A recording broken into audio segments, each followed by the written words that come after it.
Graças e paz, meus irmãos, espero que todos estejam bem. Nós vamos dar continuidade às nossas meditações ao longo da Semana Santa, ao longo da Semana da Páscoa. Nós já começamos no último domingo, meditando ali sobre a entrada triunfal de Jesus em Jerusalém. Aprendemos algumas lições a partir daquele texto e nós vamos continuar caminhando pelo livro de Mateus ao longo de toda essa semana, pelo Evangelho de Mateus, caminhando pelos últimos capítulos, aprendendo algumas lições importantes nos últimos momentos de Nosso Senhor Jesus Cristo ainda conosco, também aprendendo ali algumas lições importantes para a nossa relação com Deus e a nossa relação com todo esse evento da Páscoa, com todo esse momento de celebração e de meditação sobre o significado real da Páscoa. Deixe-me colocar você aqui a par um pouquinho do que está acontecendo entre o capítulo 21 e o capítulo 22. Jesus Cristo adentra a cidade de Jerusalém, ele segue ao templo depois da sua entrada triunfal. Ele segue diretamente para o templo.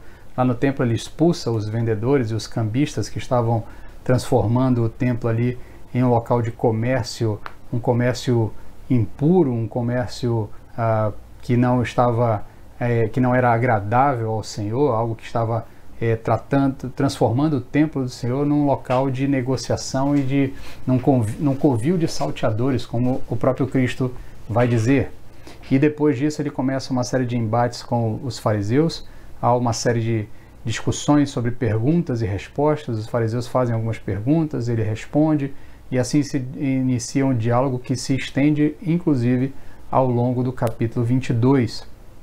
Ao longo do capítulo 22. Mas no finalzinho do capítulo 21, Jesus Cristo conta uma parábola que diz que um homem tinha uma terra e arrendou essa terra para alguns trabalhadores, dizendo a eles que no tempo certo ele voltaria para receber os frutos daquela terra, os frutos daquela plantação. Ele envia então quando chegou o tempo, ele envia então os seus servos são expulsos pelos arrendatários da terra. Depois ele envia outros servos, esses servos também são expulsos, alguns são mortos, e por fim ele pensa assim: vou enviar o meu filho, porque o meu filho eles vão respeitar.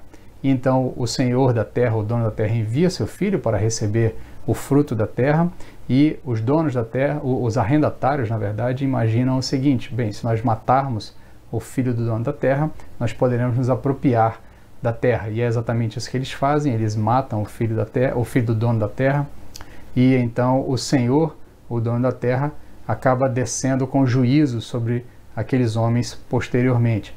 Jesus Cristo está contando essa parábola para já introduzir aos seus ouvintes ali o que o povo de Israel, o que os judeus fariam com o próprio Jesus. Ele então dá sequência no capítulo 22, contando agora uma nova parábola para reforçar essa mesma relação entre o povo que vive na terra e o Senhor da terra, o dono da terra. E então Jesus Cristo está tentando trazer à mente das pessoas que estão ouvindo ele naquele momento, que eles precisam entender que Jesus Cristo é o Filho do dono da terra, ele é o Filho do Senhor, é o Filho do próprio Deus. E Jesus Cristo então dá continuidade contando uma nova parábola, e eu vou convidar você para ler comigo a parábola. O texto vai estar aí na sua tela. O texto nos diz assim: então Jesus voltou a lhes falar por meio de parábolas, dizendo: o reino dos céus é semelhante a um rei que celebrou o casamento de seu filho e enviou seus servos para chamar os convidados para a festa de casamento, mas estes não quiseram vir. Depois enviou outros servos, ordenando: dizei aos convidados, meu banquete já está preparado, meus melhores bois e novilhos já foram abatidos, e tudo está pronto. Vinde para o casamento. Eles, porém, fizeram pouco caso do convite e foram uns para seu campo, outros para seus negócios, e outros, agarrando os servos, maltrataram-nos e os mataram. Mas o rei ficou furioso e, enviando o seu exército, destruiu aqueles homicidas e incendiou a cidade deles. Então disse aos servos: na verdade, o banquete de casamento está preparado, mas os convidados não eram dignos. Ide pelos cruzamentos das ruas e convidai para o casamento quantos encontrardes. Aqueles servos saíram pelas ruas e reuniram todos os que encontraram, tanto os maus quanto os bons, e o salão nupcial ficou cheio de convidados. Mas quando o rei entrou para ver os convidados, encontrou ali um homem que não se vestia de trajes nupciais. e perguntando-lhe: amigo, como entrastes aqui sem trajes nupciais? Ele, porém, calou-se. Então o rei ordenou aos servos: amarrai-lhes os pés e as mãos e lançai-os nas trevas exteriores. Ali haverá choro e ranger de dentes, porque muitos são chamados, mas poucos são escolhidos. Essa parábola ela é bastante interessante e ela pode ser analisada em duas etapas. A primeira etapa, Jesus Cristo está falando claramente aos judeus, claramente ao povo de Israel, ao povo que é conhecido como o povo escolhido de Deus, o povo que é descendente direto de Abraão. Essa ênfase inicial de Jesus Cristo é nessa relação de Israel com o próprio Deus. Jesus Cristo deixou claro que ele vem primeiramente para o seu povo, mas o seu povo não vai recebê-lo. O seu povo não vai recebê-lo. Por isso, então, que o convite para participar da mesa do Senhor é estendido a outras nações.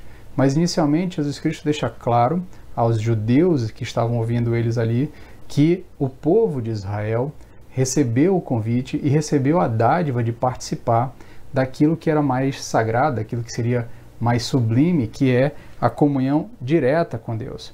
A rejeição a esse maravilhoso convite, que era de participar da mesa do Senhor, da festa de casamento do Filho do Senhor, não era só rude, mas também foi recebido como rebelião.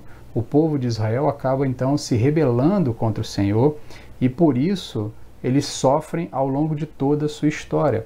Ao longo de toda a sua história, o seu sofrimento está muito atrelado com a desobediência das ordenanças dadas por Deus, como diz lá no livro de Deuteronômios.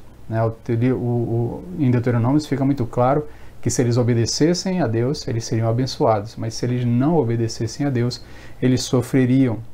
O problema é que a festa estava pronta, o Senhor, o pai do noivo, estava com a mesa pronta, os seus convidados prioritários, os convidados primeiros, esnobaram o seu convite, mas o rei não deixaria de celebrar o casamento de seu filho.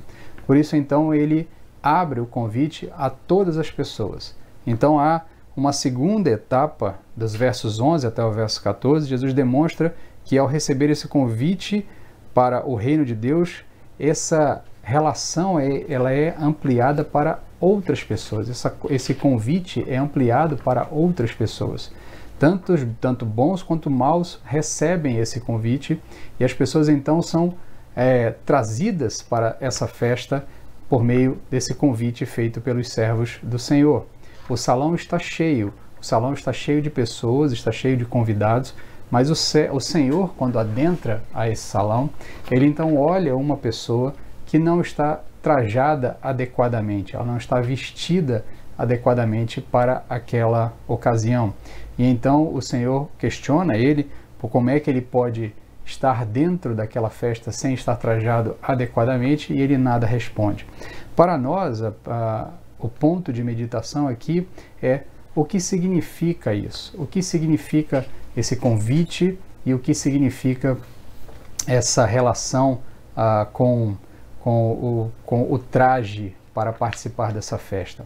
O que fica claro do texto é que o convite é feito a todos. Há uma verdade que precisa ser anunciada a todos e esse convite é feito de forma universal. Mas nem todo mundo que recebe esse convite tem condições de participar da festa, porque não tem o traje adequado. E que traje adequado é esse? O traje adequado nada mais é do que a justificativa, ou melhor, a justificação no Senhor Jesus Cristo. Apenas podem participar da festa das núpcias do Cordeiro, das núpcias do Filho do Rei, aqueles que estão vestidos de Cristo. Não é à toa que o apóstolo Paulo, várias vezes ao longo de suas cartas, vai dizer: revestivos de Cristo. Estejam revestidos de Cristo, porque por meio da justificação que Cristo nos concede na cruz, nós então temos a condição necessária de nos apresentar diante do Senhor, a condição necessária de nos apresentar diante do Rei. Por isso é importante entendermos que a verdade que se extrai dessas palavras é que o convite divino não deve ser rejeitado. Esse convite, ele é feito a todos. O convite é feito a todas as pessoas. Todos estão sendo convidados constantemente para participar dessa festa. Ainda há lugares nessa festa, mas para você permanecer nessa festa, você precisa estar vestido adequadamente, precisa estar com os trajes adequados. E quais são esses trajes? A justificação em nosso Senhor Jesus Cristo.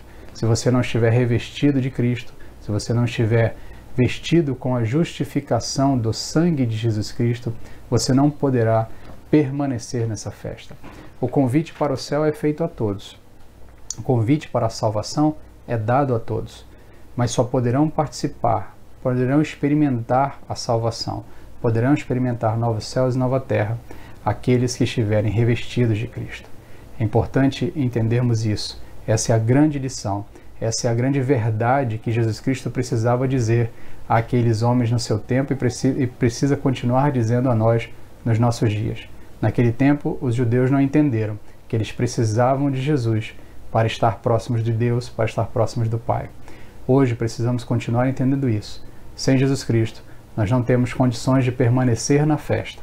Sem estarmos revestidos de Cristo, nós não temos condições de permanecer ao lado de Deus na vida eterna.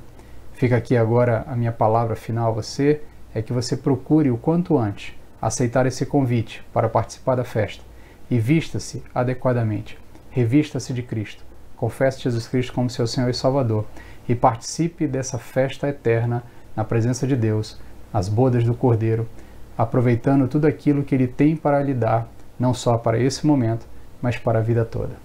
Fique na paz do Senhor, agradeço pela sua participação. Amanhã teremos mais uma mensagem, se Deus assim permitir.